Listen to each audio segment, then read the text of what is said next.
Ingeniero Picho ya puede iniciar. Ok, muchas gracias, amigo Darío. Muy buenas noches, estimados ingenieros y público asistente. El día de hoy les doy la bienvenida al webinar que se realizará hoy día. Todo el saludo de parte también de nuestro presidente del capítulo de Ingeniería Mecánica y Mecánica Eléctrica, el ingeniero José Carlos Almazol. El webinar del día de hoy se tratará del tema de estudios básicos de ingeniería para el diseño de un puerto, que estará a cargo del ingeniero Fernando Lévano Mendoza. Como sabemos, en la actualidad, pues, los puertos marítimos y fluviales en menor o mayor envergadura pues, son de mucha importancia para el comercio mundial, para el desarrollo de los países. Es por ello que hemos visto muy importante este tema y como parte también de una de las especialidades en las áreas de la mecánica de fluidos. El ingeniero Fernando Lévano Mendoza estudió en la Universidad Nacional Mayor San Marcos la carrera de Ingeniería Mecánica de Fluidos. Tiene maestría en Gestión de Recursos Hídricos en la Universidad Nacional Agraria de La Molina. También tiene máster en Project Management en la Universidad ESAN. Es gerente general y propietario de la empresa HIO Ingenieros S.A. desde el año 1997. Es una empresa dedicada a estudios de hidráulica fluvial, hidrología, hidrografía, geodesia, hidrometría y otros. Asimismo, se desempeña como docente universitario en la Universidad Nacional Mayor de San Marcos. Así también se desarrolla como ingeniero hidrólogo e hidráulico en la Dirección de Hidrografía y Navegación de la Marina de Guerra del Perú. Dejamos al ingeniero Fernando Lévano para el desarrollo de su tema, que es muy interesante y creemos que va a ser de mucho agrado para todos ustedes. Estudios básicos de ingeniería para el diseño de un puerto. Adelante, ingeniero. Compartir pantalla. Un segundo, Ricardo, un minuto, un segundo. Ingeniero, no se preocupe.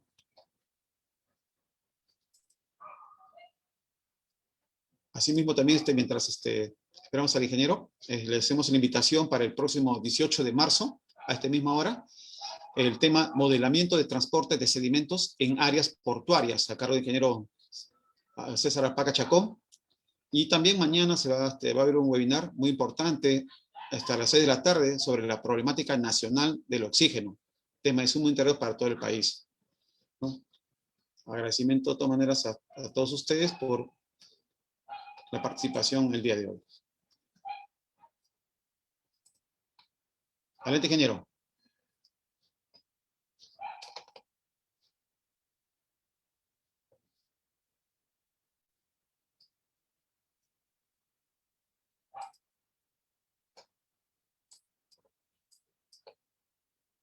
A ver. Dame un minuto, Ricardo, que tenemos un problema aquí que lo resolvemos rápido. Ya, ok. Verónica, ¿alguna información más para invitar a nuestros colegas del capítulo? Le paso una invitación para el 11 de marzo, ingeniero, por su WhatsApp. ¿Puede mencionarlo, por favor?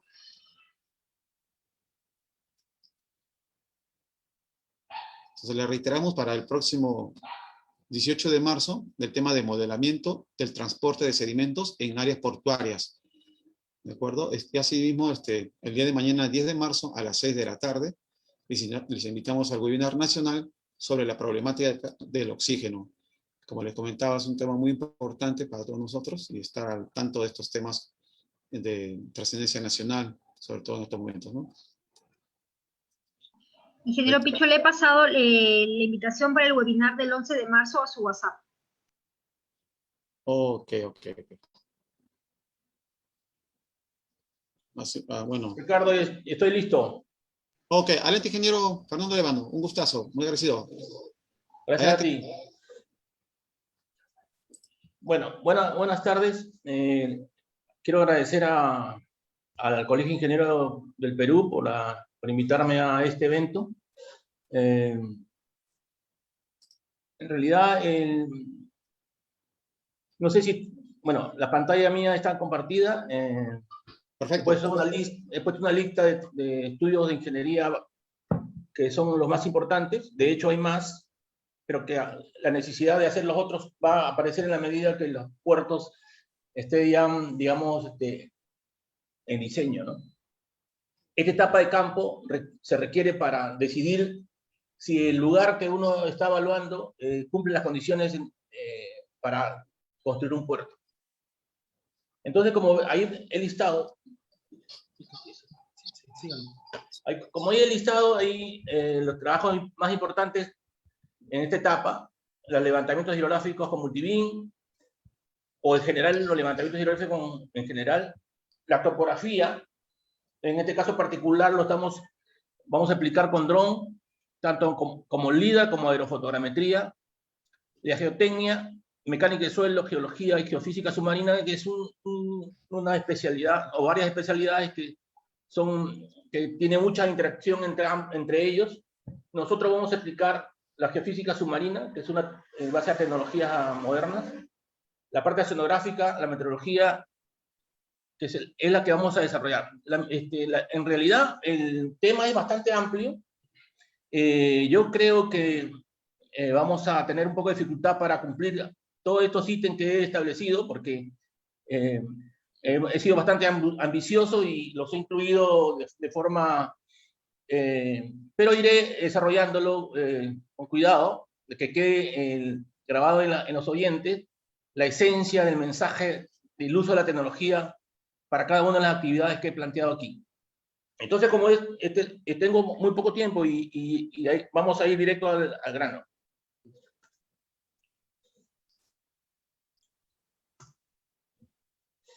Topografía con dron. Bueno, hoy para la topografía, en estas dimensiones de área portuaria, ya sea un área portuaria para costera en el océano, o ya sea un área portuaria en una laguna, o ya sea un área portuaria en un río amazónico, siempre se trabajan con grandes dimensiones de área, porque uno no investiga la zona hasta encontrar las condiciones favorables para el diseño de un puerto.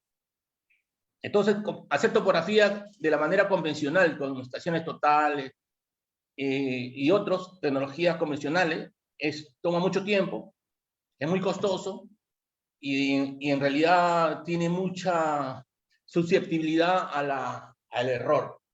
No digo que esa tecnología que también usamos nosotros aún para proyectos más pequeños sea mala. Estoy diciendo que estas son mucho más modernas, mucho más precisas y avanzan muchísimo más rápido levantamiento de áreas que en condiciones de tecnología antigua debería tomar meses. Esto se toma días. Entonces, en los casos de dron, hay dos posibilidades de usar un dron para trabajos topográficos. Usamos con LIDAR, que en mi concepto es más preciso, se consigue una densidad de datos con alta precisión y una aerofotogrametría. ¿En qué consiste la topografía LIDAR?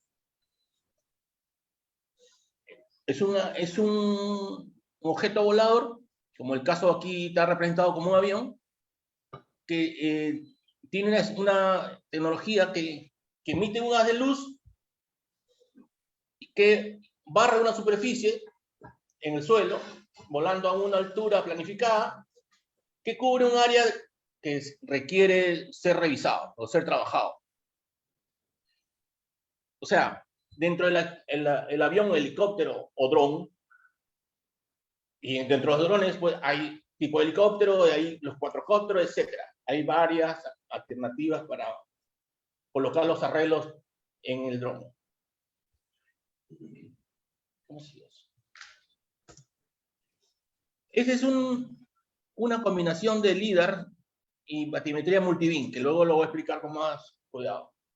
Hay un avión volando sobre la superficie que contiene una parte terrestre y una parte marítima, o fluvial si hace falta, ¿no? Esta tecnología del dron, del avión con LIDAR, aún no es muy útil, no se aplica mucho, porque el LIDAR para agua, ya sea oceánica o de río, la condición es que el líquido no tenga muchos sedimentos y no esté turbia, ¿no?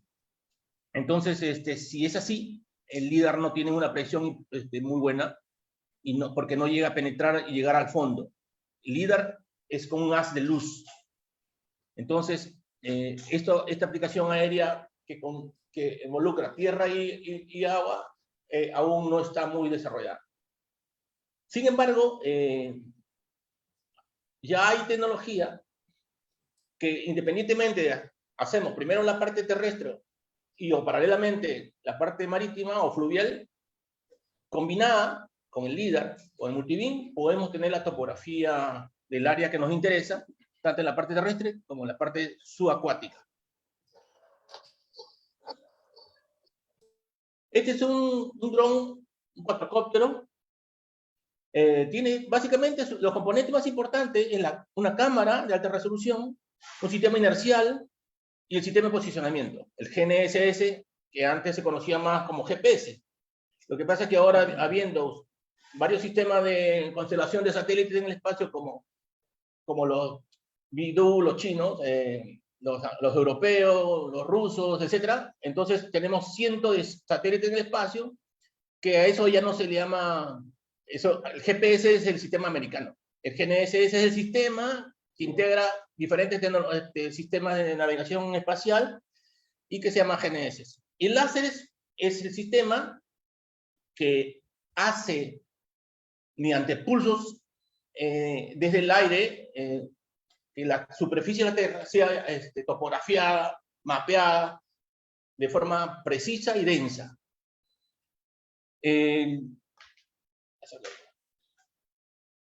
Bueno, ya le expliqué la parte de posicionamiento, esos satélites que ustedes ven ahí, más una estación en tierra que sería el sistema RTK, el RTK le da presiones milimétricas.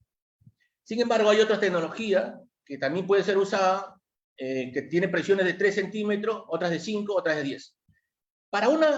Eso va a depender mucho de la precisión que el cliente exija y del proyecto, y la importancia del proyecto. Para un área portuaria, lo recomendable, lo exigible en todo caso, más que recomendable, es un RTK. El RTK te da precisiones milimétricas. O sea, el X y Z tiene precisiones milimétricas. Hay ciertas componentes que están asociados a la distancia del objeto, la base, que la base es la que se ven ahí a un costado, que hace conexión aparentemente conexión con el satélite y el helicóptero. Hay ciertas otras condiciones que no hay tiempo para explicarlo, pero son importantes, muy importantes, porque la precisión del XY va a tener una sociedad con el Z. Recuerda que el Z no viene del satélite, el Z viene del láser, del LIDAR. Bueno, uno de los temas importantes aquí, y no hay tiempo mucho para detallarlo, es el sistema inercial.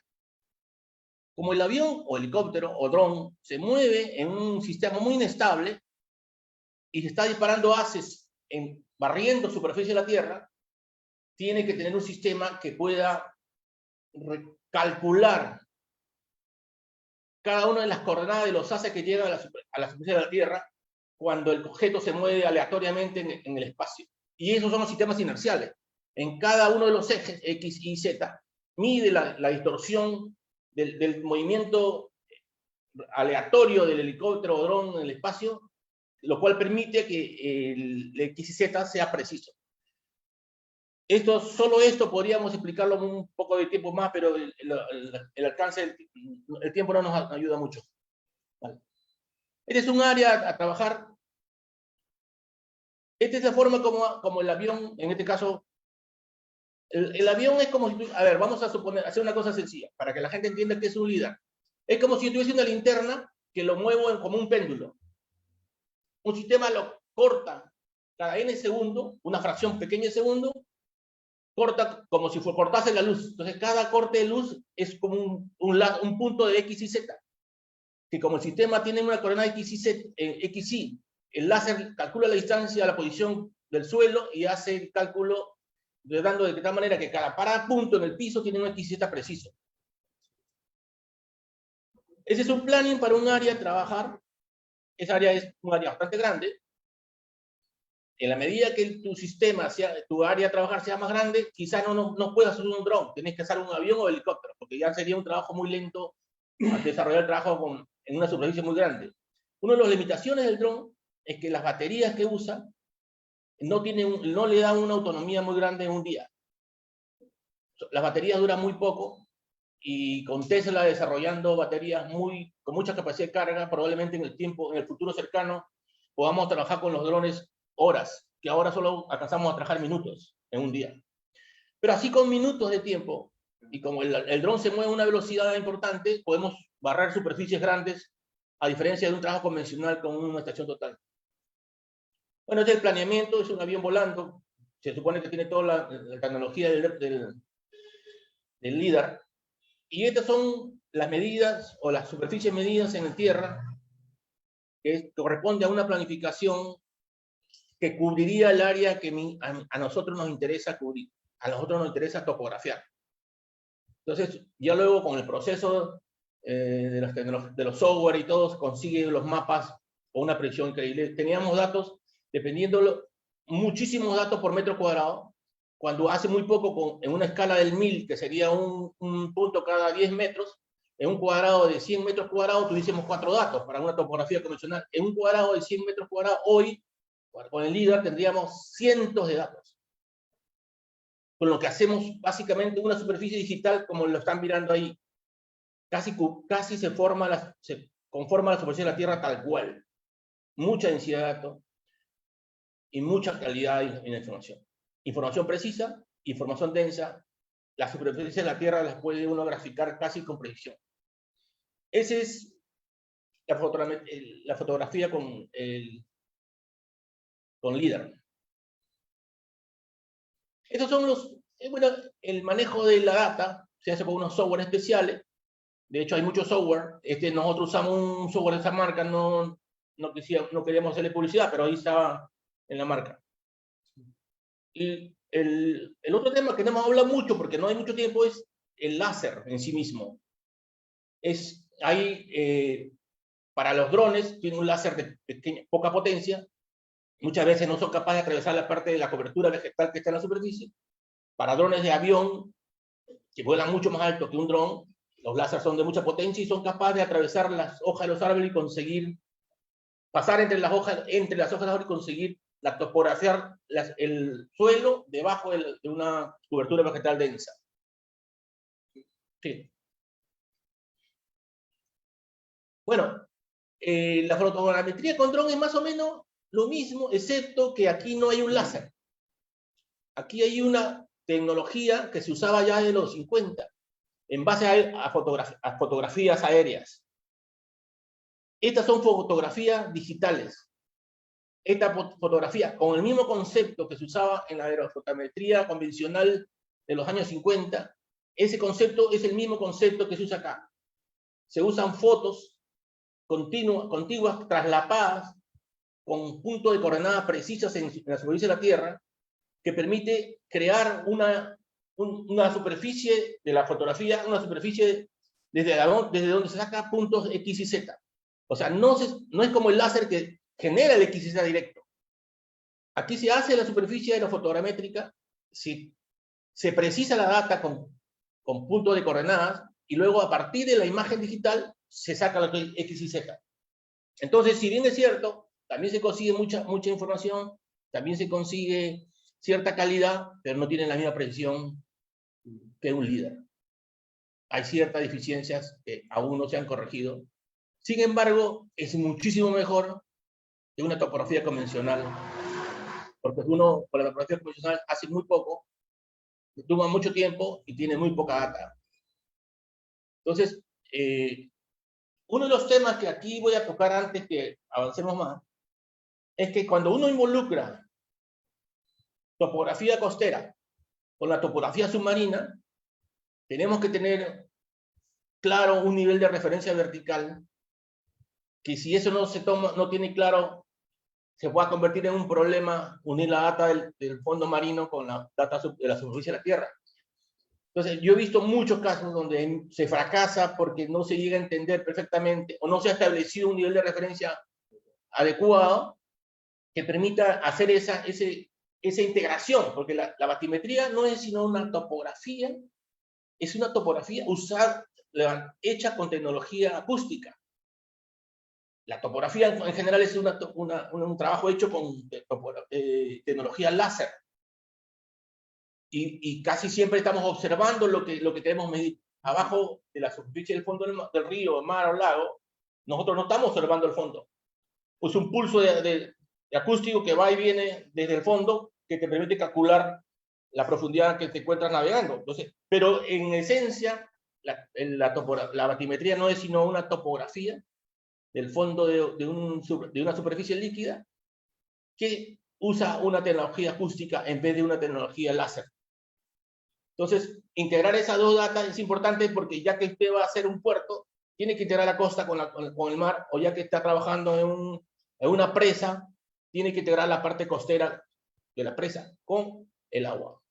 Ok. Dicho esto, vamos a ir avanzando. Esto es una forma para ajustar el modelo de la fotogrametría, de las fotografías. En tierra se ajustan, se colocan unos puntos llamados PAF, tienen una traducción aerofotogrametría para ajustar el modelo fotogramétrico, pero como dependiendo si te usa tecnología RTK, que es la que usamos nosotros, hay menos necesidad de usar estos puntos PAF. Hay que hacerlo, pero no hay que hacer tantos puntos PAF. Pues, ¿qué es un punto PAF? Un punto PAF es en aquel punto que tiene X está preciso y que es visible en la aerofotogrametría de la manera que el modelo se ajusta a partir de esos puntos PAF.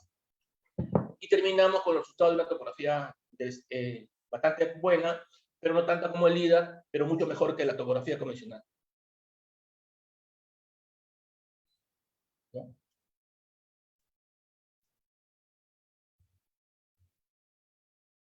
Bueno, aquí hay una aerofotogrametría ya terminada. Uno puede ver, en topografía convencional uno puede ver X y Z, pero con la imagen, con la fotografía podemos ver todas las condiciones en que está una superficie en la Tierra colindante a un área portuaria, a una área ribereña de un puerto del río, etc. Voy a avanzar un poco porque el tiempo me va a ganar y lo que nos va a faltar es justamente el tiempo. Ese es un dron que tenemos nosotros, es un dron RTK, con la cual hemos trabajado ya 2, 3 proyectos recientes del equipo. Nosotros estamos tras un dron LIDAR que le hemos estado negociando desde el año 19. A raíz de la pandemia tuvimos que paralizar esa compra, pero hoy lo estamos retomando.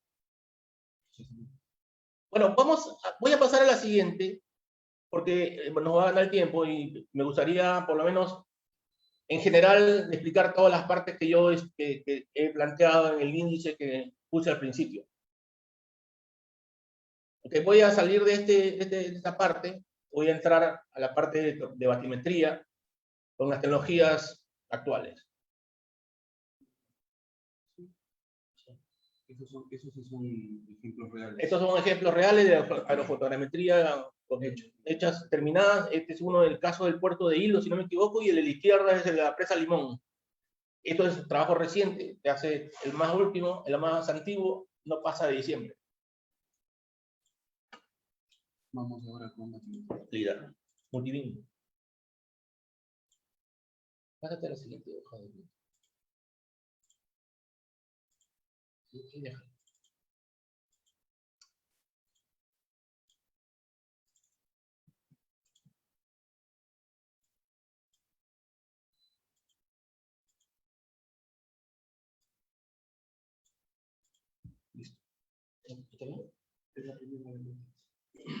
Bueno, a ver, lo que estoy mostrando aquí, intento hacer notar, no sé si lo consigo, pero mi idea es, uno de los más grandes avances de la tecnología en los últimos años ha sido en la tecnología acústica. La acústica se usa para las batimetrías, para conseguir imágenes del fondo del marino, para conseguir tener una idea bastante buena de lo que hay, el tipo de material que hay debajo del fondo marino. Podemos conseguir medir las olas, corrientes, mareas, con la tecnología acústica. Yo voy a hablar de ahora de la multibeam, que es una tecnología de última generación para los levantamientos batimétricos en cualquier ambiente, ríos, mar, lago. Obviamente aquí estamos hablando de mar. Aquí, voy a... ¿Puedes bajar esto?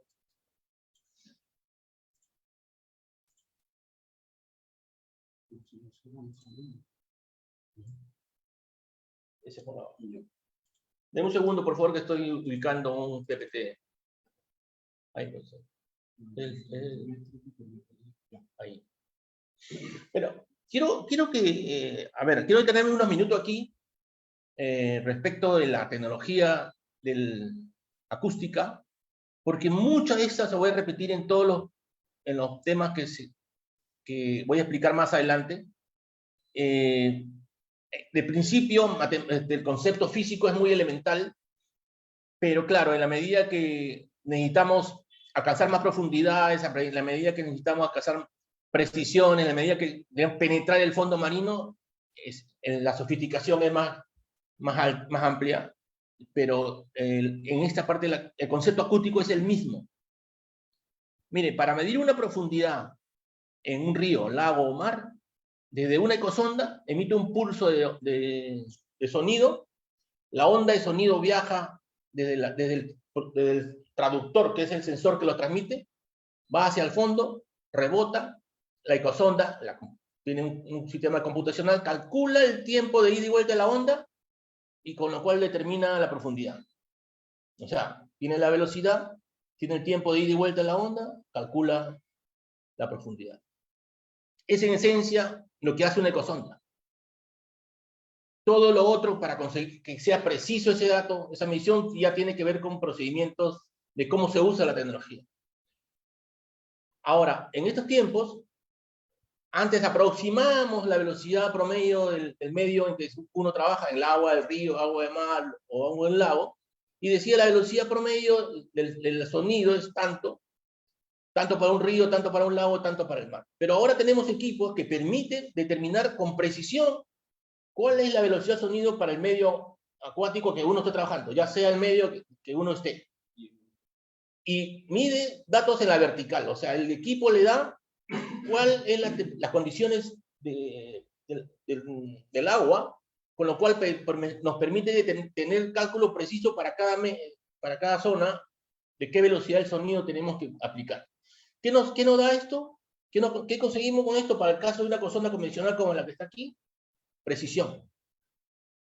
Si usted se equivoca en poner la frecuencia de la velocidad del sonido, se equivoca en poner la velocidad del sonido en la ecosonda, lo que va a tener es una profundidad diferente a la que realmente existe. Porque el medio acuático tiene una velocidad diferente para cada tipo de condición climática del agua. Bueno, entonces, ese concepto que ahora le he explicado de forma sencilla se va a repetir en otros equipos con mucha más tecnología, pero que su concepto básico es el mismo. Aquí, por ejemplo, lo que estamos tratando de mostrar en el gráfico es una batimetría monohaz. Es un equipo que aún se usa mucho, y de hecho se seguirá usando por mucho tiempo, que va en una línea tomando puntitos como la idea del gráfico, toma puntitos. Por cada segundo emite 5 pulsos, o sea, y ahora como la velocidad que usted va, porque no es estático, va una cantidad de X y Z en una distancia. Sigue siendo muy poco, dependiendo cuán rápido va la embarcación. Bueno, para una batimetría uno planifica el área, planifica la distribución espacial de las rutas que va a seguir la embarcación en un área específica, y eso va a depender mucho de la escala de trabajo. Si la escala es al 1000, al 2000, al 5000, etc. Normalmente para un trabajo, para un puerto, la escala más alta pues, es 1 en 1000. Recomendable 1 en 500. O sea, ¿qué significa 1 en 1000? Que cada 10 metros hay un punto. Hay un punto cada 10 metros. Es decir, en un cuadrado de 100 metros cuadrados hay 4 puntos. Más o menos lo mismo que yo le expliqué en el caso anterior. Entonces, uno cubre el área que requiere hacer levantamiento y luego procesa la data y tiene un plano con la topografía del lecho marino, un lacustre o un lecho de un río. Ahí ya se asoció, porque la ecosonda no mide un X y Z, mide la profundidad. Entonces, para convertir ese punto de profundidad, hay que hacer todo un cálculo que tiene que estar asociado al nivel de referencia vertical de la zona. Si es el mar, siempre en un puerto importante hay un mareógrafo de la Dirección de Hidrografía y Navegación de la Marina, hay un datum cero del nivel medio del mar, y a partir de ahí uno hace los cálculos para un plano de batimetría que usted necesite hacer.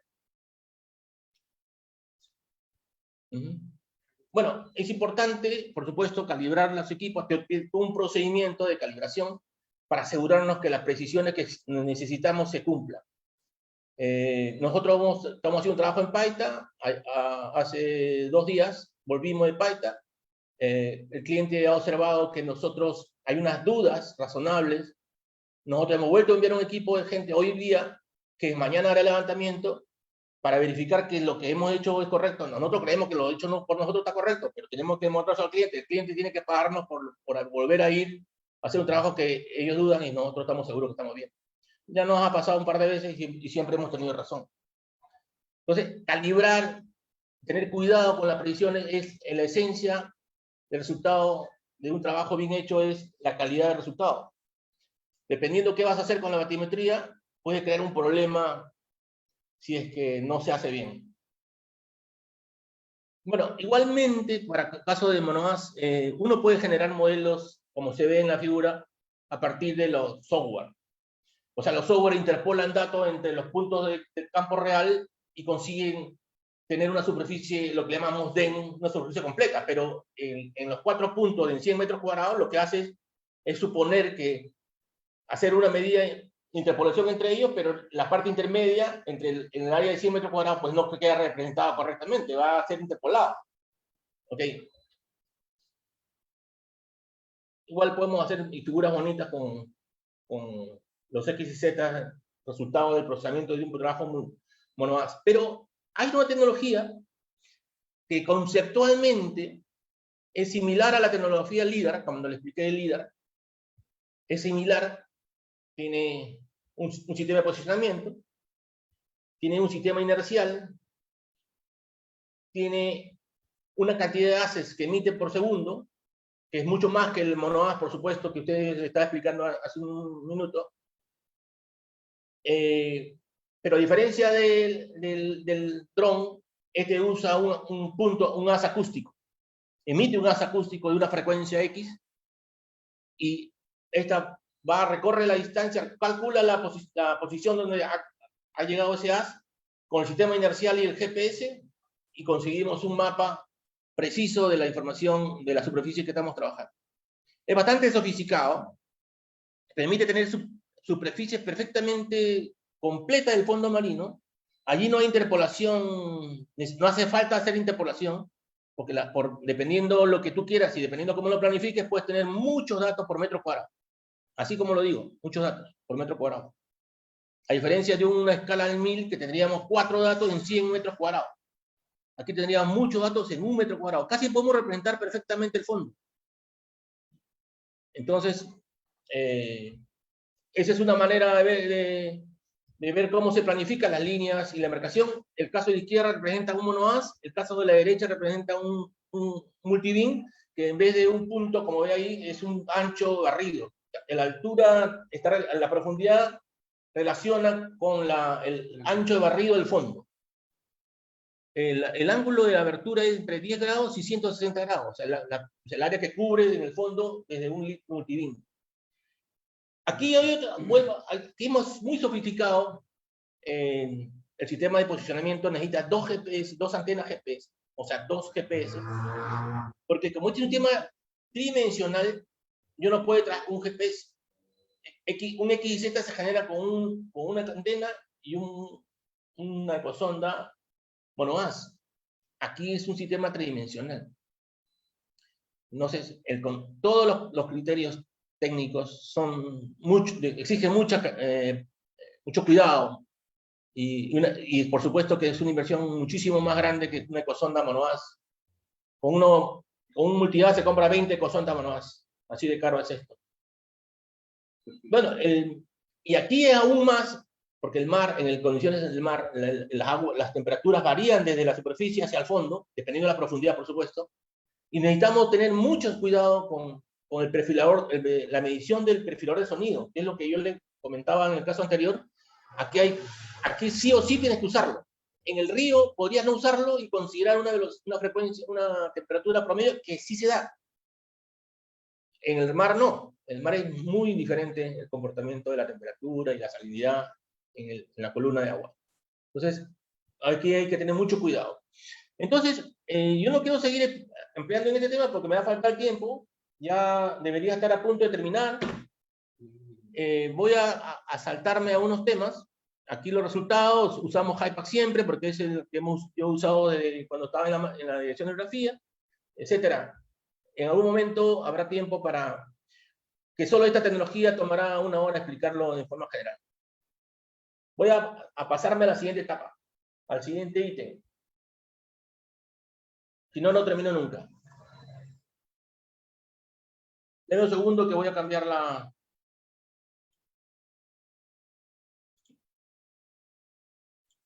Conseguimos. ¿Qué física?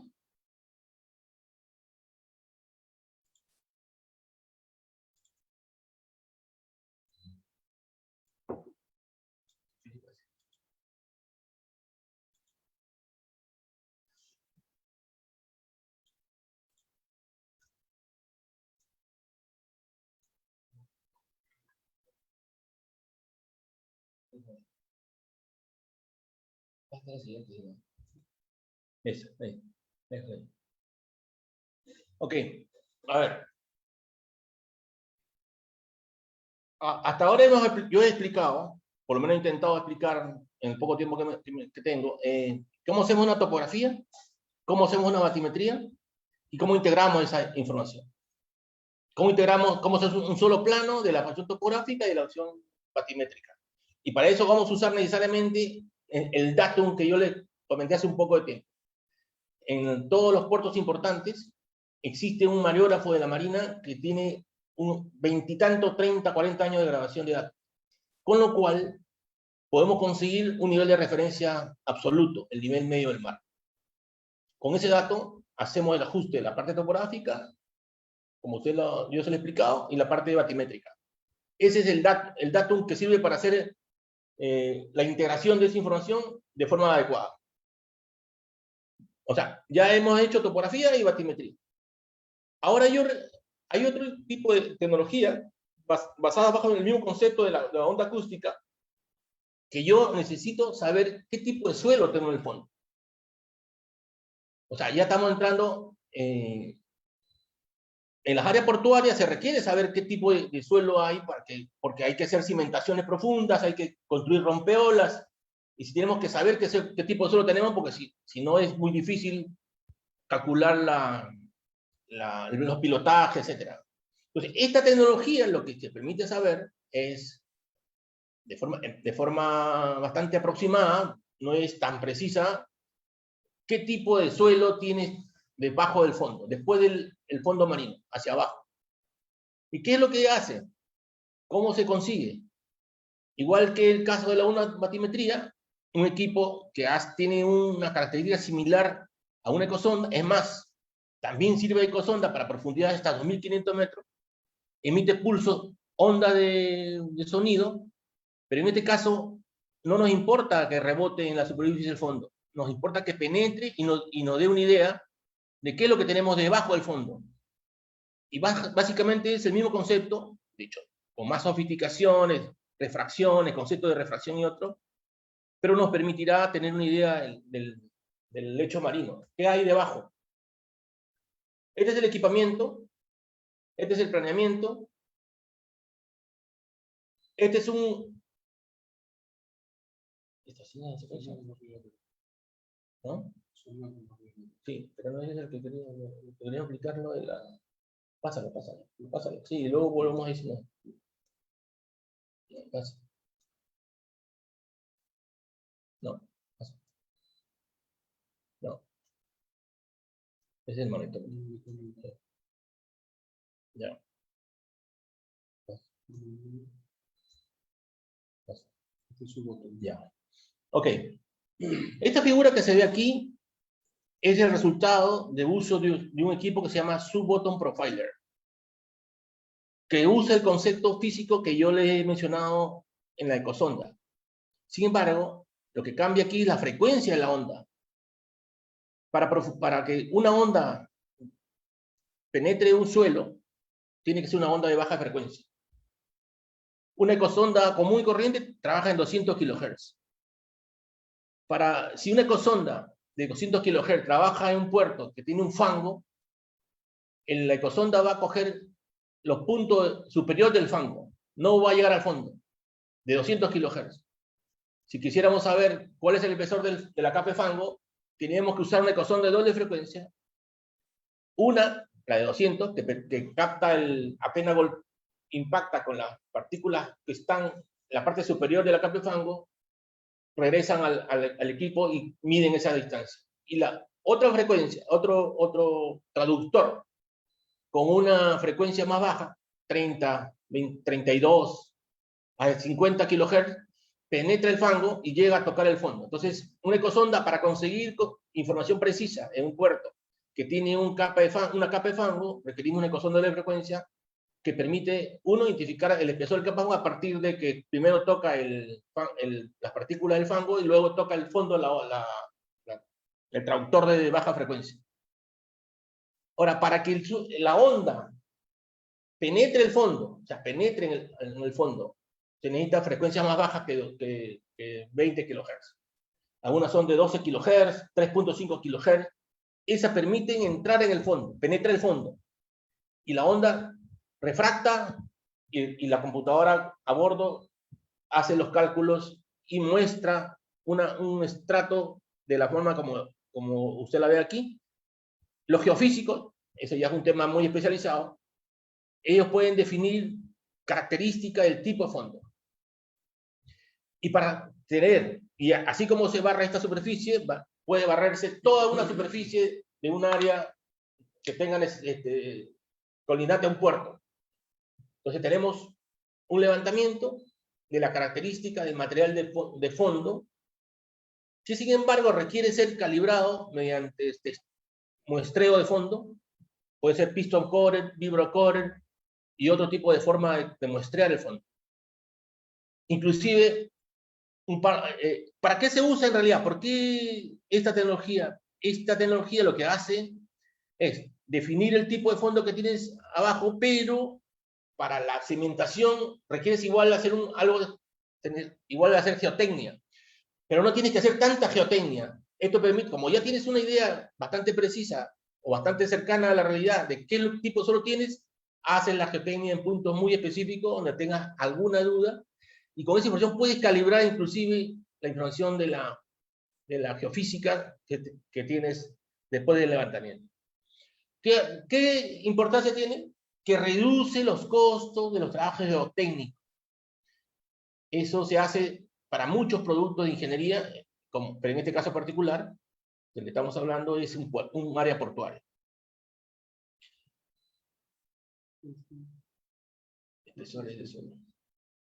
Regresamos al... Ya, pero de partida necesitamos saber qué tipo de suelo tenemos debajo del fondo. Sin embargo, también hay otra tecnología que se llama SizeScan, que tiene varias aplicaciones. Entre ellas, a partir del resultado del SizeScan, yo puedo interpretar qué tipo de suelo tengo en la superficie del fondo.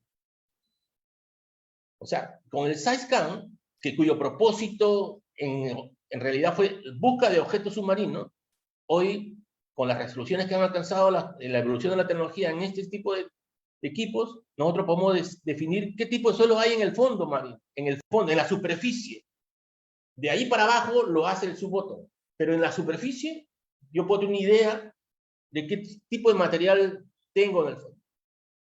Pero tiene otra función que ayuda mucho, es encontrar objetos en el fondo que en el momento que se tenga que definir si las profundidades son adecuadas para que entre un buque de tal característica, encontrar objetos que puedan hacer daños a las dragas que se necesitarían para profundizar la zona de trabajo a fin de que entren en embarcaciones mucho más grandes. Entonces, ese tiene más de una función, es decir, no solo podríamos clasificar el suelo superficial, sino también podríamos encontrar objetos que estén en la superficie del suelo. Toma imágenes del fondo. Ahí ve a la derecha, no sé si, bueno, lo que pueden ver ahí hay una imagen de un objeto que se ha identificado a consecuencia de levantar toda la superficie del lecho marino, que nos interesa tener conocimiento de qué existe ahí, de qué material existe y qué otros materiales existen en la superficie del fondo. Bueno, eso se hace con este equipo. Por supuesto que tiene que haber un sistema de georreferenciación en la embarcación que lo manipula, que permita georreferenciar las imágenes del fondo. Aquí hay otra tecnología que permite encontrar objetos que no son visibles al SideScan. El SideScan usa un concepto acústico, como le mencioné, pero el magnetómetro, ese equipo, no emite una onda en realidad. Lo que hace es que capta la distorsión del campo magnético en algún lugar del fondo, identificando objetos de características ferrosas. Podemos, con esta información, podemos identificar la masa y el volumen de material que este objeto que está hundido en el lecho marino, o también puede estar en la superficie, por supuesto, está una parte en la superficie y otra parte hundida, o todo en la superficie, pero es capaz de identificarlo y de dimensionarlo. Entonces usted tiene toda la información del lecho marino, del subsuelo marino, con esta combinación de tecnologías, el suboto, el SideScan y el magnetómetro. En general, casi todos los puertos siempre necesitan hacer una investigación completa con estas tecnologías. Y lo que están viendo en la figura es cómo se ha distribuido el levantamiento de campo para conseguir que toda esa superficie que está marcada ahí de colores sean mapeados correctamente y no quede nada por identificar en el fondo.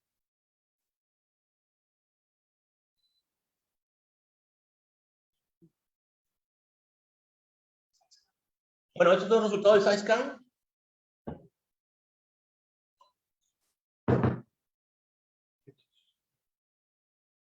Objetos hundidos, por ejemplo, parece una embarcación hundida, está partida de un lado. Esto, si no me equivoco, es un trabajo que hicimos en el Callao. Como verá, el magnetómetro muestra la distorsión del campo magnético a lo largo del movimiento del magnetómetro. No hace mapas, solo que con esa data podemos, y como la distorsión del campo magnético da un número, nosotros podemos saber que allí hay un objeto metálico de tal característica, de tal volumen. Bueno, vamos a avanzar. Espero que esta información general, por lo menos, le dé un poco de un concepto de qué es lo que conseguimos con estas tecnologías.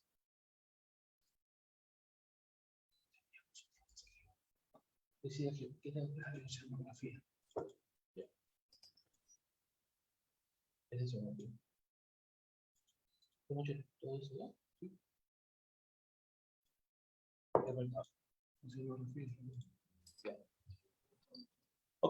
Ok. Al principio yo mostré esta imagen, ya la había mostrado antes.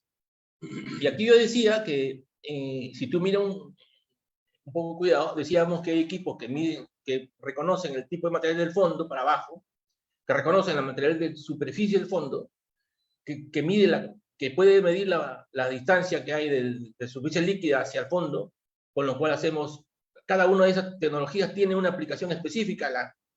Y luego también hay otra, basada en la acústica también, que se llama ADCP. ¿Qué hace el ADCP para este caso particular? Con el ADCP, resumiendo, podemos medir la ola, la dirección de la ola, la altura de la ola, la dirección de la ola, la velocidad de la corriente, la dirección de la velocidad de la corriente y las mareas. Ese objeto, que voy a mostrar más adelante, se instala como se ve en esta figura de la derecha, arriba a la derecha. Es un triángulo que tiene un material especial, porque para que no genere campo magnético y alteren las medidas que hace la ASP, se instala en el fondo marino, como se ve con los buzos, se instala N meses, N días, dependiendo del que el cliente quiera, o dependiendo de la necesidad de información que el cliente tenga. En realidad, se necesita, a lo largo de todo el Perú, en toda la costa del Perú, tenemos casi 3.000 kilómetros. No tenemos información de la medición oceanográfica de casi ninguna parte, excepto que lo han hecho empresas privadas. O sea, si uno quisiera buscar información en las entidades, digamos, relacionadas con esta actividad en el Perú, no hay, no existe. Ni olas, ni corrientes. Sí mareas. Mareas se han medido a lo largo de toda la costa hace muchos años. Y entonces, estas estaciones mareográficas tienen el nivel medio del mar cero a partir del registro histórico de la marea. ¿Cuándo es que se tiene ese valor 0.0? Cuando se ha acumulado 18.6 años de información continua en el tiempo. Información de mareas. ¿Por qué 18.6? Bueno, es una pregunta no muy complicada. Es que se cumple todo el ciclo astronómico del movimiento de la Tierra alrededor del Sol y de las lunas. Eso. Se cumple. Cuando se cumpla 18.6, se ha cumplido todo el proceso y ya se ha medido todos los cambios del nivel de referencia, del movimiento del nivel del agua en el tiempo. Y a partir de ahí se consigue sacar el nivel medio del mar, el 0.0 nivel medio del mar. Eso parece muy sencillo, pero en la práctica es muy complicado. Yo conozco proyectos grandes que tienen complicaciones serias porque no entienden que ese nivel medio no es nivel de referencia vertical. El proyecto de hidrovía, por ejemplo, es un tremendo rollo, a raíz de que no se ha definido correctamente el nivel de referencia de la hidrovía, que claro, también son 3.000 kilómetros de hidrovía, no es un punto en la costa de un puerto en toda la costa, ¿no? Es complicado real, pero eso se puede resolver y se resuelve técnicamente. Las tecnologías de hoy lo permiten. Quizás a 3 años hubiésemos sufrido mucho para hacer eso, pero hoy se puede hacer más fácil. Claro, pero hay que comprar tecnología moderna, porque los GPS convencionales no ayudan. No ayudan mucho, sí, ya lo hacen también, pero no son... Esta generación nueva de GPS están preparados para resolver ese problema. Bueno, pero el tema es ya un punto... bueno, el equipo más o menos tiene esa característica física, tiene los traductores, unos que emiten, otros que recepcionan. Pero, entonces, si yo quiero saber cómo es el comportamiento oceanográfico de un punto en la costa, por ejemplo, vamos a poner el puerto de Salaverry. Voy a buscar información en todas las entidades del Estado, nadie tiene. ¿Qué hacemos? No hay información histórica para hacer un estudio estadístico del comportamiento oceanográfico que nos permita diseñar correctamente el puerto, diseñar la orientación de los piers, la orientación de los repioles, etc. Entonces, hay una opción que se usa hoy muy frecuentemente, es instalar un ASP, este equipo, en el fondo marino por un tiempo relativamente corto. Normalmente se tenía que hacer un año. Con un año uno podría conseguir, mediante cálculos numéricos, traer una información de una estación oceanográfica hacia este punto donde usted quiere hacer el estudio. Pero hoy se está haciendo con un mes, porque, pues sí, se quiere ahorrar dinero. Hay un riesgo que las precisiones de los cálculos no son muy buenos, pero ahí se corre el riesgo. Nosotros hicimos para el puerto Chogán 1.2 años, o sea, 14 meses, mejor dicho, 1.2 años. Y la precisión de los resultados son mucho más, pues, por supuesto, hay más garantía que la calidad de los datos son buenos. Pero, ¿qué se hace? Se compra los datos de una estación oceanográfica mar adentro. Hay varias empresas, entre ellas la NOAA, que no es una empresa, sino es una entidad del Estado norteamericano, que la información la deja disponible libre de costos. Pero el problema es procesar esa data. Bueno, es una cosa técnica, se hace. Esa estación de 50 años, 60 años de data existente, se traslada al punto que nosotros necesitamos tener una densidad de datos continua en el tiempo. Luego, a partir de ahí, se hacen los análisis de la información y definimos las alturas máximas, la dirección de las olas prevalecientes, la velocidad de la onda. Todas las informaciones importantes que necesitamos para diseñar un puerto. El tema que yo menos conozco, en realidad, para ser sincero, es el tema de la oceanografía. Es toda una especialidad que estoy aprendiendo. Ahora nosotros estamos desarrollando algunos software, ya decimos, ahora estamos desarrollando otros para no depender de terceros. Y digo terceros extranjeros, porque aquí muy poca gente, yo no conozco ninguno, sabe hacer estos cálculos. Nosotros estamos desarrollando conocimiento al respecto. Ya hemos hecho el cálculo del transporte de sedimentos para un área portuaria. De hecho, tenemos todavía que trabajar mucho para conseguir que sea bastante más preciso que ahora, pero es parte de nuestro de interés de desarrollar conocimiento. Entonces, esta información se puede conseguir todo el análisis estadístico que nos permite definir los parámetros más importantes de ola, corriente y marea. Bueno, la marea ya les he contado de que lo hace la Marina de Perú, la Marina de Guerra, y con esa información podemos ya diseñar la parte oceanográfica del puerto. Pero también necesitamos información meteorológica. Igual que en el caso de las olas, excepto donde hay un puerto, hay una estación meteorológica que no siempre funciona, pero funciona muy bien las estaciones mareográficas, pero normalmente no funciona muy bien las estaciones meteorológicas. Entonces, o uno coloca una estación por un tiempo corto que le da una información relativamente de poca validez técnica, apenas se ha cubierto un espectro del tiempo que uno necesita medir. Generalmente siempre hay un aeropuerto de Corpa. Corpa tiene una estación meteorológica que mide viento. Uno compra, trata de hacer algo interesante con la matemática para llevarlo al punto de interés. En ese tema siempre es difícil conseguir información interesante y de calidad. Y podemos conseguir muchos resultados a partir de los datos estadísticos registrados. Podemos conseguir la dirección del viento prevaleciente y su orientación, de tal manera que los diseños serán mejor, tener más certeza. Tendrá más certeza si la información es más densa y tiene mayor calidad en su registro y su manipulación, ¿no? Manipulación estadística, ¿no? Y hay otras variables que toda la información, lo que más importa para un puerto, por supuesto, es la dirección del viento y su magnitud, ¿no? Porque tiene que ver con los atraques de los buques y otros fenómenos que necesitamos saber para calcular y diseñar. ¿Qué más? Temperatura. Bueno, hay humedad relativa, temperatura, no son tan importantes para un diseño. Quizás unas componentes metálicas que tengan compromisos con mucha humedad, etcétera, pero eso no es la esencia del tema.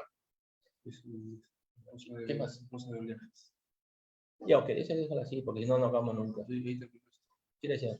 Y ya terminó. Bueno, yo he corrido sobre los documentos que preparé.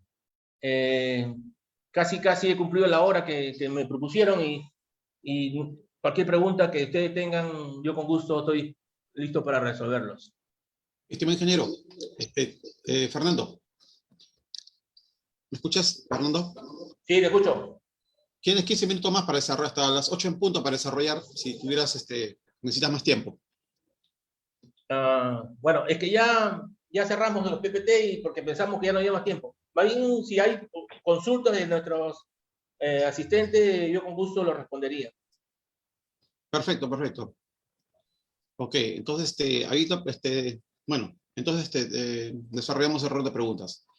Luis Eduardo Scrog Castillo pregunta, en la selva con río de curso muy cambiante, el dragado es complicado y quisiera conocer su control. No, a ver, no me queda claro la idea. Bueno, los ríos amazónicos de los tiempos históricos han tenido movimientos muy complejos. Yo tengo mucha experiencia en río, por eso le respondo, porque cualquier persona no está en condiciones de responder esa pregunta. Yo trabajé muchos años en los ríos más importantes del Perú, he hecho los estudios de navegabilidad para este proyecto de hidrovía, entonces yo le puedo... En los ríos sí, los puertos que se han construido en ríos amazónicos, como el de Pucallpa, el de Quito mismo, y otros, el de Petroperú de Pucallpa, casi siempre han tenido una vida útil muy corta, y esa consecuencia justamente del movimiento morfológico continuo del río. Sin embargo, nosotros, ahora mismo vamos a hacer una investigación por cuenta nuestra, creemos que podemos construir puertos en lugares cuya vida útil sea bastante más larga, con menos costos de lo que hasta ahora, con los menos riesgos que hasta ahora se ha tenido. No hay río que haya sobrevivido mucho tiempo en ríos amazónicos. El puerto que ha sobrevivido desde los 80 y tantos es el de Yurimaguas. Siempre tiene problemas de operatividad, pero de alguna manera funciona. Y sí tiene mucha razón, los ríos tienen mucho problema. El dragado, mire, seguramente el dragado, como lo piensan, también es un problema serio. Sin embargo, sí se puede hacer dragado, pero hay que saber ser dragado. Eso es no cualquiera puede ir a meter una draga y destruir el cauce del río sin consecuencias negativas. Hay que saber hacer el dragado. Y hay que saber dónde empezar y dónde vertir. Sí. Bueno, no sé si eso satisface su pregunta, pero a menos que tenga una contrapregunta. Sí. Preguntan, en un puerto, para llevar a cabo la batimetría, ¿qué tipo de ecosonda usaría? Yo hoy día, hay algo que no dije, me parece muy pertinente la pregunta.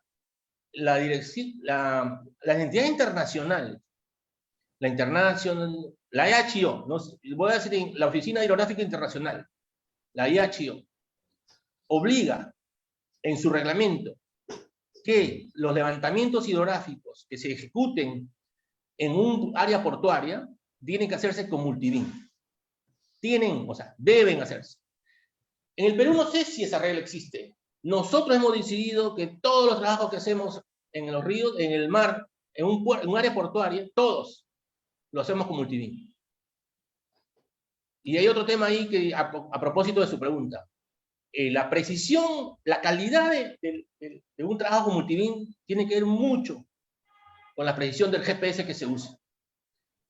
Y yo le digo ahora, el GPS que se use para un multibeam tiene que ser RTK. Si no, ese trabajo no es bueno. Okay. La respuesta sería un multibeam. Si esa es la pregunta, si es exactamente lo que quiere escuchar. Okay. Esta pregunta, ¿cómo determinan la precisión de los equipos y cómo comprueban que la información obtenida es la correcta? Ya, a ver. Uno compra un equipo y se aplica a los criterios técnicos que el fabricante establece en su documento. Por supuesto, esos documentos no es que el fabricante arbitrariamente pone lo que le da la gana. Hay entidades técnicas en los países desarrollados, porque aquí no hacemos GPS, que son muy criteriosos, muy exigentes con la calidad de los productos que los productores ofrecen. Ahora, los GPS de hoy, puedes conseguir precisiones de 3 centímetros en tiempo real sin base. O sea, tú prendes el equipo, tienes un error de 3 centímetros. Pero son equipos especiales, costosos. Los equipos que tenemos nosotros tienen 10 centímetros de error en tiempo real. Sin base. Lo prendo y tiene 10 centímetros de error. Y el 95% de las veces tiene 5 centímetros de error. El 100% de las veces tiene 10 centímetros de error como máximo.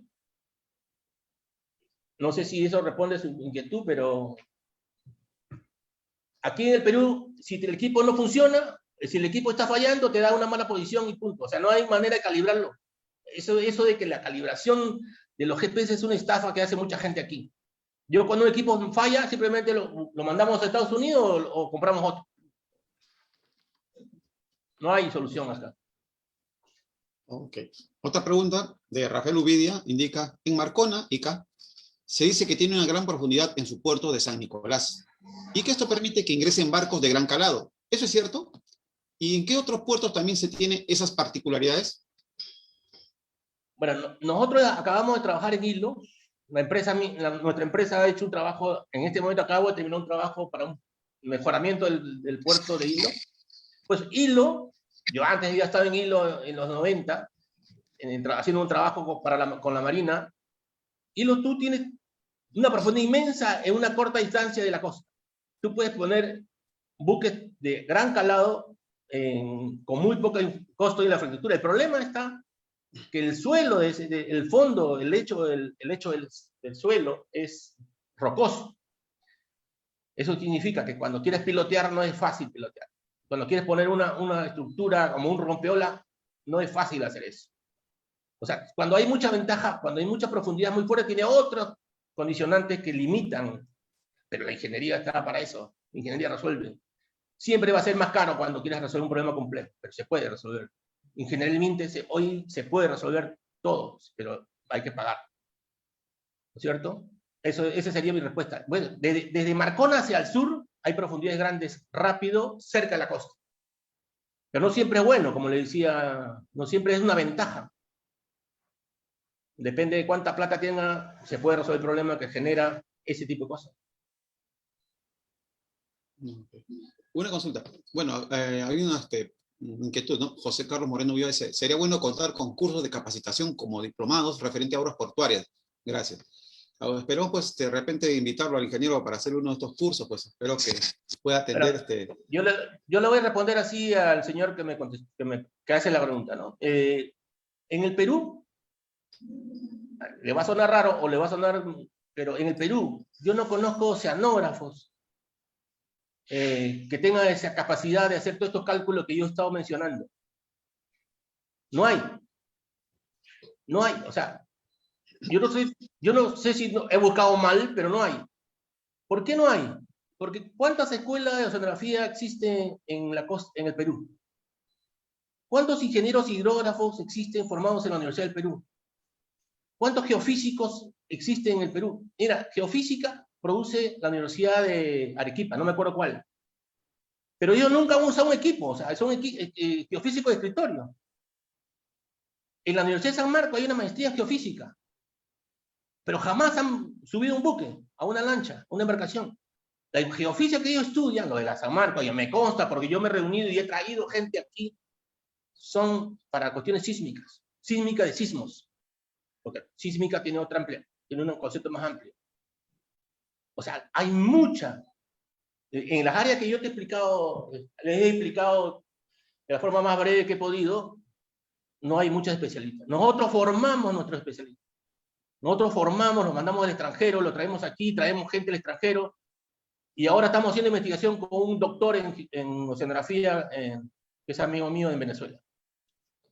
Como los venezolanos no han jodido económicamente, es más fácil pagarle y conseguir una transferencia de conocimiento valiosa, ¿no? O sea, pero es que eso estamos haciendo porque no encontramos. Cuando queremos avanzar un paso, una cosa que es mi idea y que me gustaría desarrollar en el futuro, y lo tengo escrito aquí en mi pizarra, que no ves, es que quiero hacer una maestría en áreas portuarias. Y ahí incluiríamos los cursos de oceanografía, los cursos de transporte de cemento, etcétera, etcétera. No existe, no hay. ¿Qué universidad del país tiene una maestría en puerto? A ver, que me explique alguien si conoce y yo me ignoro. No existe.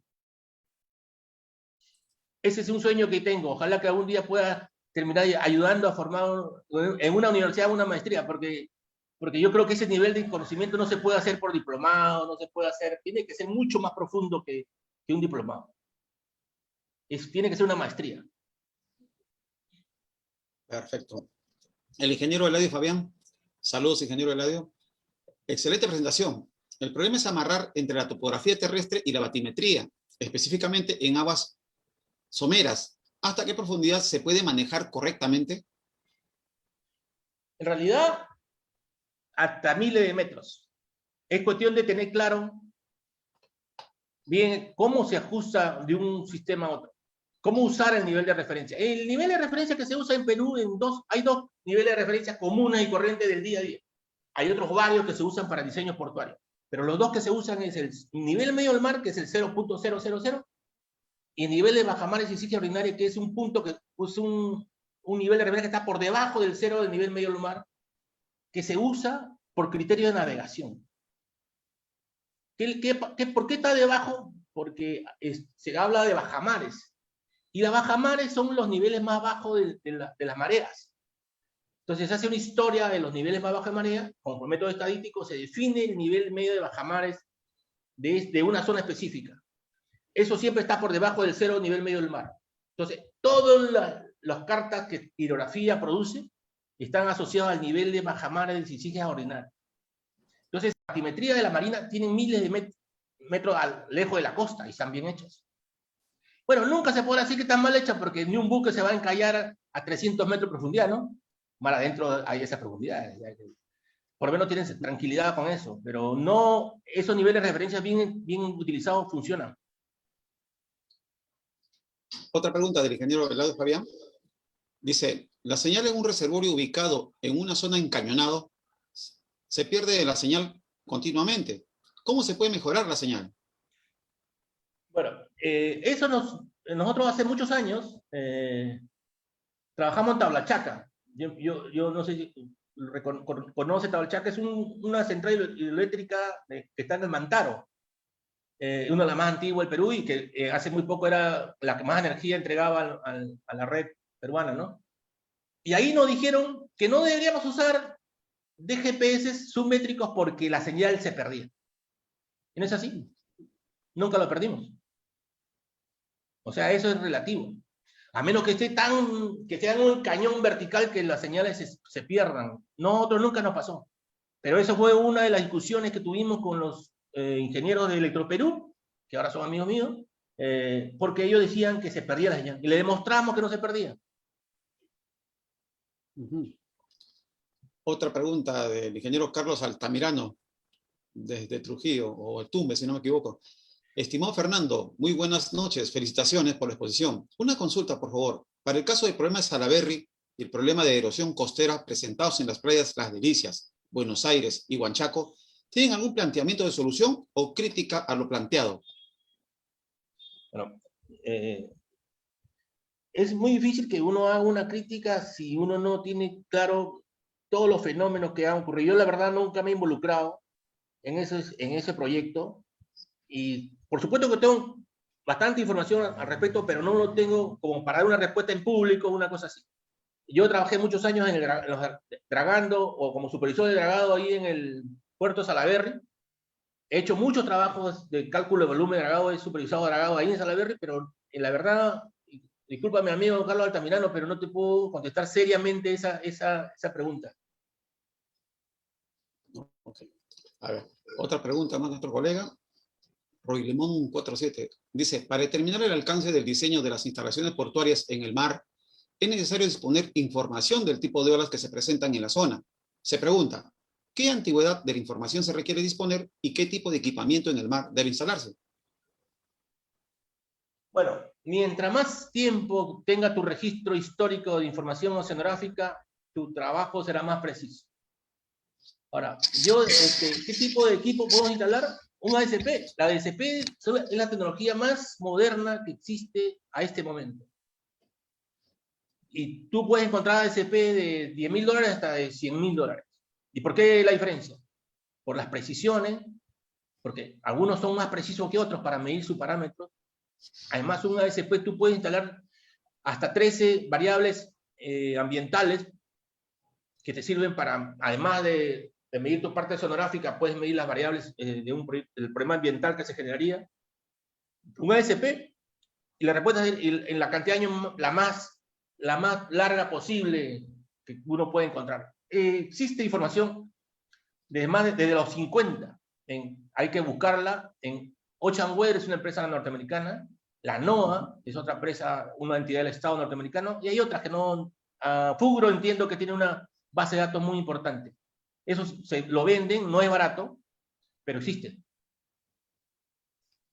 Ok.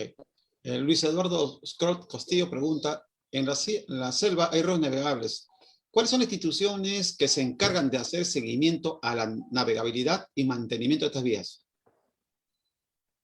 Bueno, teóricamente, o sea, a ver, como dice la ley del Estado y la Dirección de Hidrografía y Navegación, en este caso el Servicio de Hidrografía y Navegación de la Amazonía, ellos son los responsables de esa actividad que el señor ha mencionado. ¿Es civil o militar? No, el Servicio de Hidrografía y Navegación de la Amazonía es entidad naval. Es una especie de oficina de la Dirección de Hidrografía y Navegación de la Amazonía, de Lima, perdón. Del AHN, el Servicio de Hidrografía es una entidad de ellos. Ok. Otra pregunta del ingeniero Rodolfo Chávez. ¿Existe un mapa de vacuometría de todo el litoral peruano?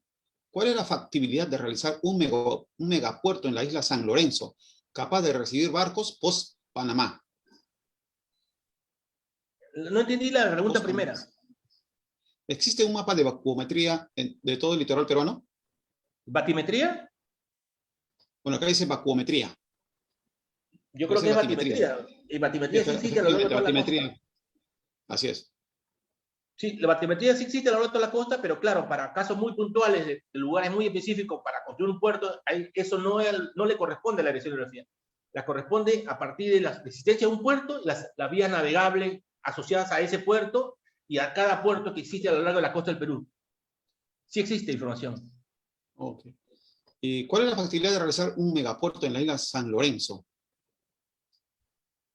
Mire, sería muy atrevido de mi parte responder eso. Yo tengo una idea, pero es una idea muy personal. ¿Puedes comentar tu idea personal, Fernando?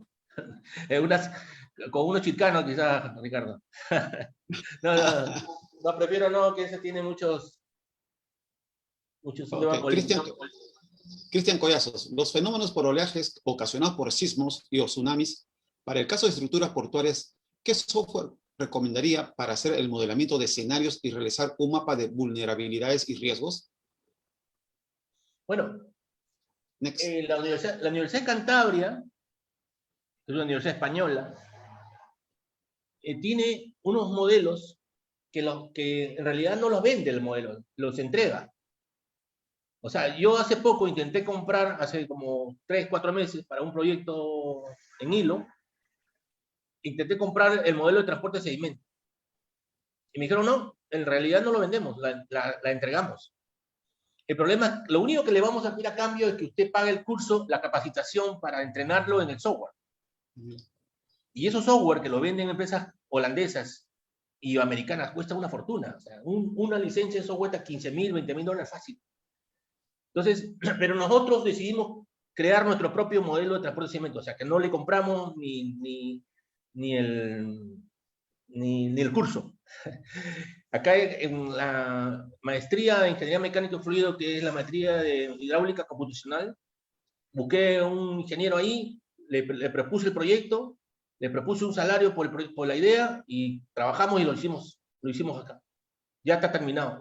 Ese es el proyecto que va a presentar al PACA la próxima semana. César, sí, justamente lo que estamos invitando, ¿no?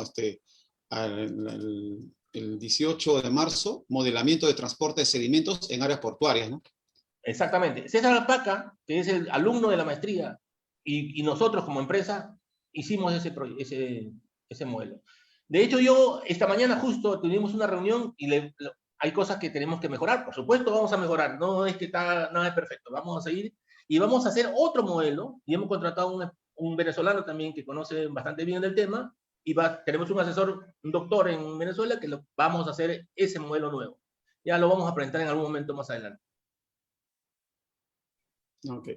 Hay una pregunta que dice, ENAPU anteriormente instaló ecosonda en alta mar para registrar las olas, ¿no? Pero lamentablemente se las robaron y ENAPU dejó de registrar las olas. ¿Conoce algo de esto?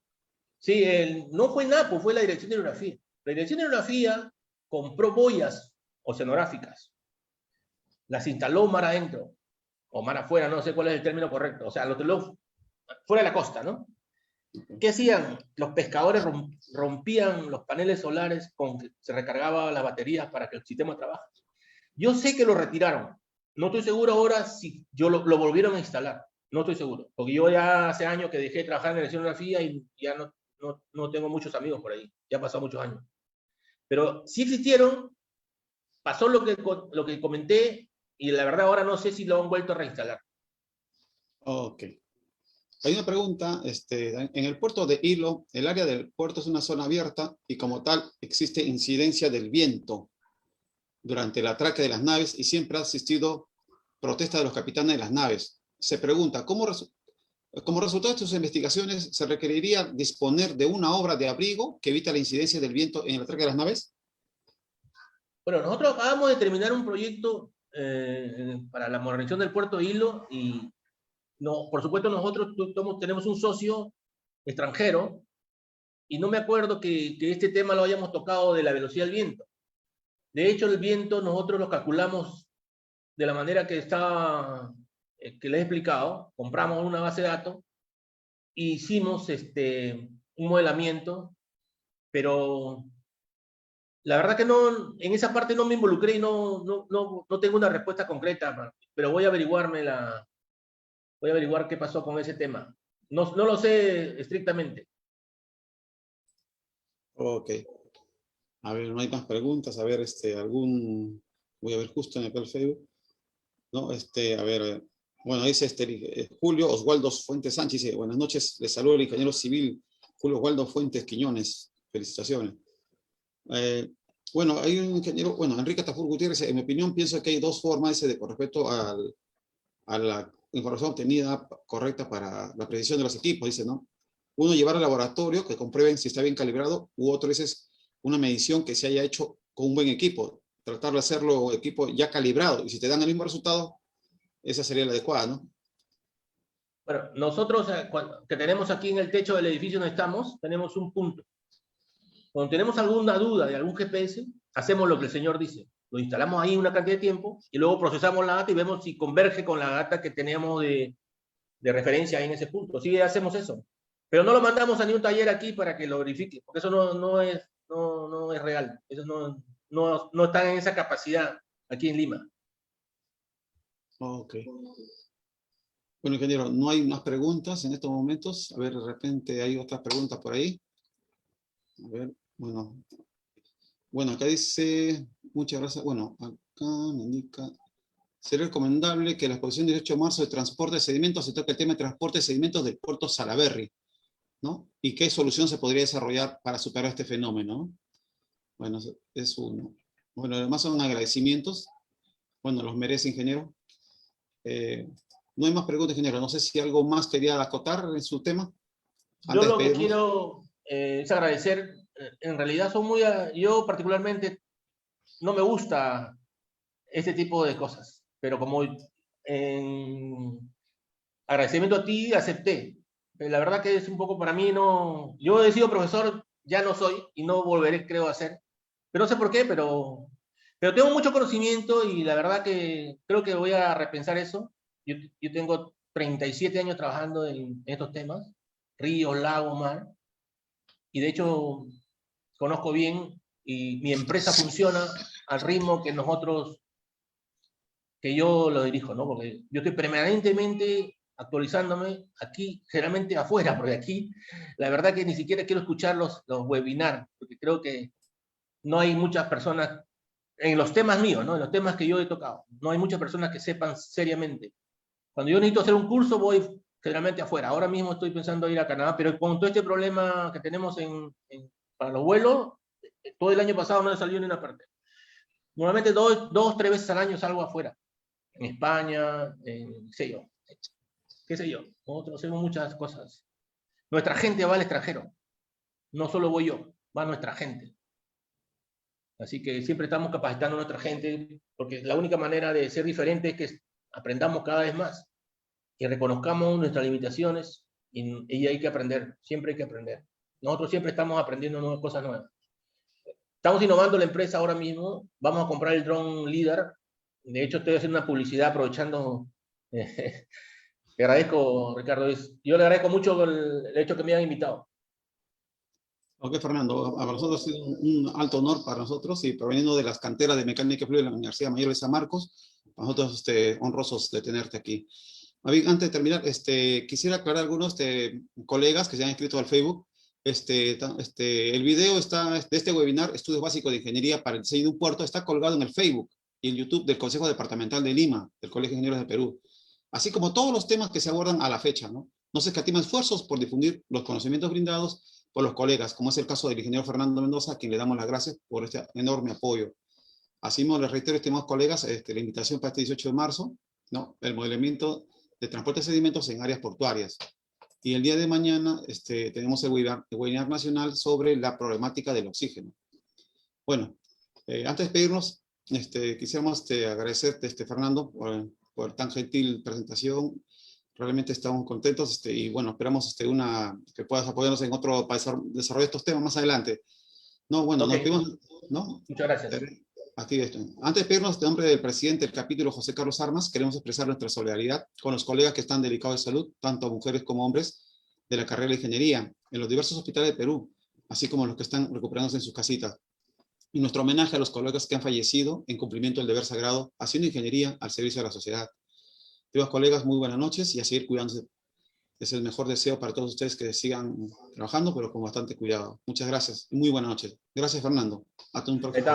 Cuídate.